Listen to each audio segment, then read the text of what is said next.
Doctor Sarvepalli ৰাধাকৃষ্ণনে কৈছিলে, জীৱনটো এক মহৎ উপহাৰ। যিসকলে জীৱনক ভাল নাপায় সেইসকলে এই উপহাৰ গ্ৰহণৰ অনুপযুক্ত।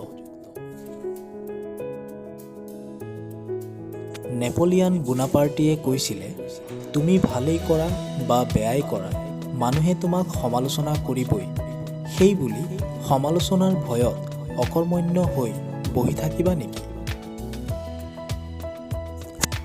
জন ষ্টুৱাৰ্ট মিলে কৈছিলে, ব্যক্তিগত অভিজ্ঞতা অবিহনে মানুহে বহুতো প্ৰকৃত সত্যৰ সম্পূৰ্ণ অৰ্থ কেতিয়াও হৃদয়ংগম কৰিব নোৱাৰে। মহাত্মা গান্ধীয়ে কৈছিলে, সত্যৰ মুখামুখি হ'বলৈ ভয় নকৰিবা। যি কাপুৰুষ তেওঁহে সত্যৰ মুখামুখি হ'ব নোৱাৰে। গেটে কৈছিলে, সৰু বুলি কাকো অৱহেলা নকৰিবা। তুমি সৰু বুলি ওলাই কৰা বস্তু এটাই তোমাক কেতিয়াবা বিৰাট সত্যৰ সন্ধান দিব পাৰে।